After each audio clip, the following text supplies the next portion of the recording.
एक चीज मैंने लाइव में सा लगाना ही बहुत मुश्किल है, लाइव गाने में की तो सा बात बहुत दूर है। फिर तो ऐसा नहीं है यूके भाई, मन ने ऐसा लग गया कि आप जितने गाने करने लग रहे हो, ये करण तो लग रहे हो आप, लेकिन आप जो करना चाहो वो तो आप कर ही नहीं रहे। करना तो राजू पंजाबी भाई भी चाह रहे थे, लेकिन हो नहीं पाया वो। क्योंकि कई बार मेरी बात हाँ, हुई है राजू भाई से, बैठ के अकेले में बात हुई है। एक बार हम मोहाली बैठे थे एक होटल में, तो वो शूट से आए थे कहीं से, मैंने अचानक वैसे ही कॉल कर लिया, तो बोले मैं चंडीगढ़ हूँ। मगर बैठते हैं अभी, तो म्यूजिकली हमारी बातें हुई थी। तो मैंने राजू भाई को यही बात बोली थी, मैं कहा सर आप जो गाते हो ना वो प्रेजेंट नहीं कर रहे, क्यों नहीं कर रहे पता नहीं। फिर उन्होंने यही बोला था कि भाई मतलब अगर हरियाणवी इंडस्ट्री में आपको ग्रो करना है या कमाना है या कुछ भी है, तो आपको कमर्शियली रहना पड़ेगा, पब्लिक के अकॉर्डिंग चलना पड़ेगा।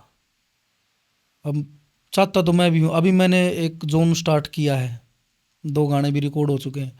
मैं अभी हरियाणवी सूफी को रिप्रेजेंट करने वाला हूँ।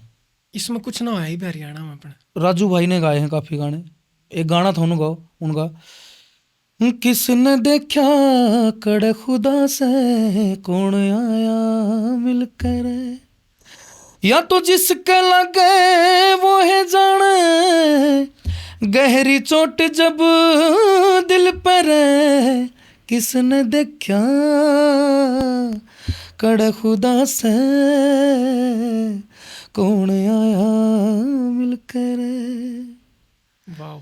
तो ये चीज़ें कितनी मतलब सुकून देने वाली चीज़ें हैं, लेकिन पब्लिक थोड़ी देर एक्सेप्ट करे ना, लेकिन मैं नशा गढ़ा दूंगा, कितनी देर एक्सेप्ट नहीं करेंगे। राजू पंजाबी जी हैं, वो तो कमाल ही थे यार बंदे, मैंने उनको लाइव बहुत सुना है। उनका जो म्यूजिक पे जो पकड़ थी ना, मतलब एक बार तो मैंने उनको ये बोल दिया था कि अगर आपके सामने मास्टर सलीम जी भी बैठ खड़े हो ना, तो आप खा जाओगे सब कहने, इतनी बड़ी बात मैंने बोल दी थी। लेकिन उन्होंने मत बड़े अब दब के साथ बोले ना यार मैं इतना बड़ा नहीं हूँ, ये एक अच्छे आर्टिस्ट की मतलब वो भी होती है पहचान हो।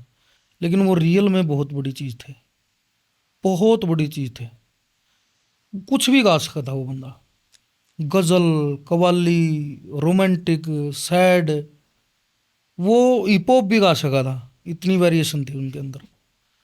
मतलब मेरी इच्छा थी उनके साथ गाने की और हमारी बात भी होगी थी, लेकिन उससे पहले भगवान ने, हमारी बात होगी थी उनके जाने से पहले, लगभग 2 ढाई 3 महीने पहले मेरी बात हुई थी। मैं कहा मैं उनको गुरु जी कह के बोला करूँ था। ओह। हाँ, मेरे मुंह से मतलब भाई साहब या राजू भाई उनके लिए निकला ही नहीं था रियल में। तो मैं उनको गुरु जी कह के बोला, बोले यार तू इतना बढ़िया आर्टिस्ट है, इतना बढ़िया, मैं घंटा गुरु जी हूँ, क्यों मेरी बेइज्जती कराया कर, तू खुद इतना बढ़िया गावा है। मैं कहा ना ना ना मैं कुछ भी नहीं हूँ, मैं तो आपसे सीखता हूँ, रियल में सीखता था मैं उनसे। मैं उनको बोलता था मगर ये सुनाओ, और जो मतलब वो है, क्या ही बोलूँ उनके लिए शब्द ही नहीं है, मतलब उनके शान में जो भी बातें बोलो ना वो छोटी हैं सारी। उनके जब वो हॉस्पिटल में थे उनकी सोच देखना कितनी बड़ी थी। जब वो हॉस्पिटल में थे, मैं यहाँ रोहतक रहता था, तो मैंने पता लगा, तो मैंने बोला मैं हाँ गुरु जी मैं आऊँ हूँ। बोले ये करना हुआ है, मैं बेरा लेना हूँ, कड़ो हो आप कौन से हॉस्पिटल में हो? बोले पागल है तू, रोहतक ता होगा 4-5 हज़ार रुपया तेल फूका खर्चा करागा, फोन पर बात होगी ना, बेरा ले लिया ना, मैं सेटिस्फाइड हूँ, भाई ने मेरे तरफ फोन कर लिया। कितनी बड़ी सोच थी देख उस बंदे ने, था यार खर्चा होगा इसका, आर्टिस्ट है वो भी, क्यों कर कमावा है, हैं? हर कोई नहीं सोचता इतनी बात। और उस टाइम मैं फ़ोन पर रो पड़ा था, और जब मुश्किल था दो, मेरे ख्याल तक हफ्ता एक पहला बात हुई थी उनके जाने से पहले, तो बाकी नहीं रही थी बात में। मेरे पास विकास सिंह रोआ भाई आए, कैसे ऐसे हो गया, मतलब विश्वास आज भी विश्वास नहीं हो रहा कि, और पहली बार जिंदगी में इतना रोया।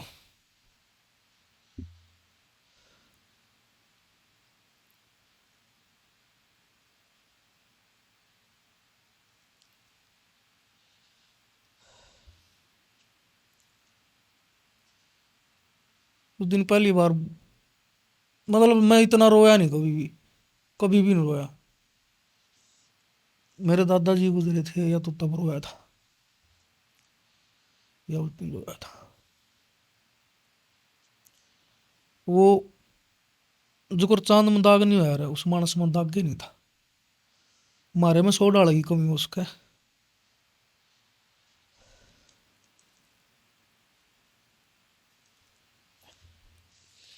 उस आदमी की कमी नहीं बता सकता कोई। अगर हम गुजर गए ना कभी, मतलब गुजरना तो सब जाना तो सभी को है, ये तो कुदरत का नियम है। हमारे अंदर लोग 100 कमी काट देंगे। अक्सर आयो तो हिसाबी था छोड़ा ना के करा जाके, ऐसी भी बात होंगी, रील में होंगी, क्योंकि हमने कुछ गलत चीज़ें भी करी हैं, उनको फिर सुधारा भी है। लेकिन उस मानस में कोई कमी नहीं काट सकता कोई। एक एक सुई बराबर कमी कोई बता देना उस मानस के बारे में तो मैं मान जाऊंगा सर। एक कमी लग गया आपने उनकी? बहुत ज़्यादा कई प्लानिंग करी थी उनके साथ, और वो आने वाले टाइम में होती बहुत अच्छी चीज़ें होती, बहुत बड़ी होती। अभी हरियाणवी इंडस्ट्री को रोक रही है इतनी, मुंबई तक के भी कान खड़काए हैं हरियाणवी इंडस्ट्री ने। बहुत अच्छे अच्छे लेजेंडरी आर्टिस्टों के कान खड़काए हैं हरियाणवी इंडस्ट्री ने। तो अब वो समय था कि उनकी तरफ से कुछ बड़ी बड़ी चीज़ें निकल के आती और आन लग रही थी धीरे धीरे। जैसे मैंने गाना सुनाया था, किसने देखा कड़ा खुदा से कौन आया मिलकर है, वो क्या मतलब जीवन की सच्चाई है यार। उसके बाद तो भाई ये अनरिलीज्ड गाना था यूके भाई? नहीं रिलीज है गाना, राजू गुड्डा भाई ने लिखा है। अच्छा एक दिन बता रहे थे बोला मेरी श्याम बाबा से लड़ाई है। श्याम बाबा खाटू श्याम में पहले ढोलक बजाते थे भाई। राजू जी? हाँ ओ, बताई थी उन्होंने मेरे को।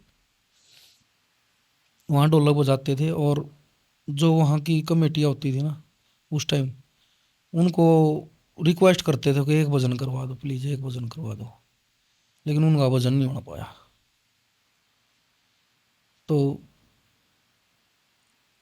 ये मना नहीं पता पब्लिक इस बात ने किस वे में ले होगी, लेकिन वो उनकी लड़ाई थी।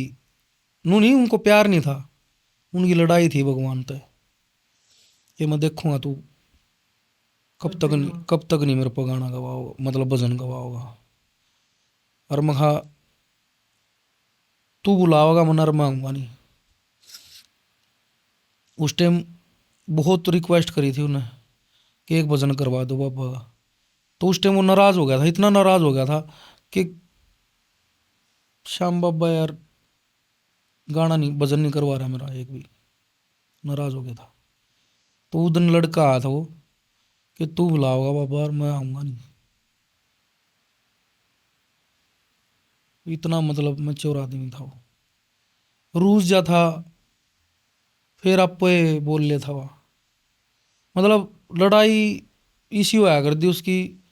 घनी जो कर माँ की लड़ाई बेटे के लिए होया रहा, उसकी इसी लड़ाई थी सारे कलाकार के लिए। रूसना सा। हाँ नाराज हो जाना फिर अपने आप बोलना। मेरे तभी वही थी थोड़ी सी, बट वो हम तो उनकी रिस्पेक्ट करा। हम एक बाप की तरह सुना करते उसकी बात। हम रूस भी जा रहा था लेकिन आपको ही बोल लिया कर था, नू भी नहीं कि भाई सामने वाला को बोल लगा, अपने आप फोन कर लिया कर। तो आपकी भी राजू जी के साथ थी एक तरह की बॉन्डिंग? हाँ किसी मतलब तकरीबन किसी ने बेरा नहीं है, हम इतने मिलने भी नहीं थे, लेकिन हमारी फ़ोन पर तकरीबन बात हो जाती। जब भी मैं हिसार जाया करता तो बैठ कर आया करता, मैं काफ़ी टाइम बात करके आया करता। ओह